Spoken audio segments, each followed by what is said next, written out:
اس وقت کی سب سے بڑی خبر سامنے آ رہی ہے کہ آسام کی بی جے پی حکومت نے مسلم شادی اور طلاق رجسٹریشن قانون کو ختم کرنے کا اعلان کر دیا ہے۔ آسام حکومت نے مسلم شادی اور طلاق رجسٹریشن قانون ختم ہونے کے بعد مسلمانوں کی شادی کا رجسٹریشن بھی اسپیشل میرج ایکٹ کے تحت ضلع کمشنر اور ضلع رجسٹرار کر سکیں گے۔ آپ اس کو آسان زبان میں ایسے سمجھیے کہ اب بی جے پی حکومت نے جو مسلمان شادی اور طلاق اپنی شریعت کے حساب سے کرتے تھے، اب اس چیز کو آسام کی بی جے پی حکومت نے اس قانون کو ختم کر دیا ہے، اور آسام کی حکومت نے اعلان کیا ہے کہ اب کوئی بھی مسلمانوں کی شادی یا طلاق ہوگی وہ اسپیشل میرج ایکٹ کے تحت ہوگی، یعنی وہ طلاق اور شادی ضلع کمشنر اور ضلع رجسٹرار کے سامنے ہوگی، یعنی مسلمانوں کی شادی اور طلاق اسپیشل میرج ایکٹ کے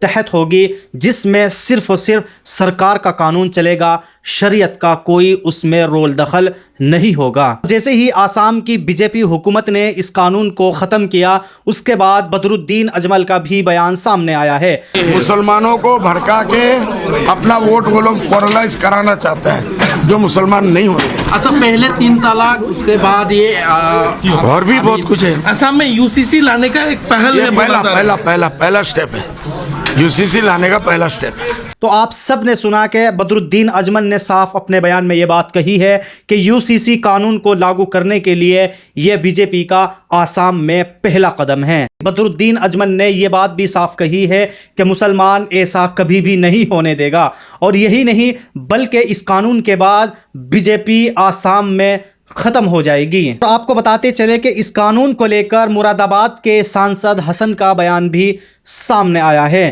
انہوں نے صاف یہ بات کہی ہے کہ جتنے قانون بنانے ہیں بنا لو، لیکن مسلمان صرف شریعت اور قرآن سے ہی چلے گا۔ مراد آباد سانسد حسن کے اس بیان کو للن پوسٹ نے اپنے ٹویٹر ہینڈل اکاؤنٹ سے شیئر کرتے ہوئے لکھا ہے کہ جتنے قانون بنانے ہیں بنا لو، لیکن مسلمان صرف شریعت اور قانون سے ہی چلے گا۔ ایسے ہی آپ کو بتاتے چلے کہ آسام کے مسلم ودھائک نے بھی اس قانون کو لے کر بہت بڑا بیان دیا ہے۔ آپ ذرا پہلے خود ان کی ہی زبانی سنیے۔ جو شادی بیوہ طلاق یہ انڈیا کا کانسٹیٹیوشن جو الاؤ کر رکھا ہے، اس میں آسام کے کیبنٹ کو کس نے حق دیا ہے کہ تم راتوں رات اس میں کیبنٹ میں لاگے ڈیسیجن لے لو؟ اب مسلمان کیسے بیوہ کرے گا وہ تم طے کرو گے کیا؟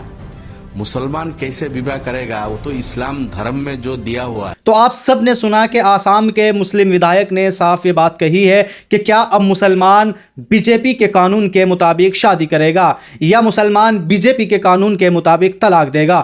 تو بہرحال آسام کی حکومت کا مسلم شادی اور طلاق کے قانون کو ختم کرنے پر آپ سب کی کیا رائے ہیں؟ آپ ہمیں کمنٹ باکس میں ضرور بتائیں۔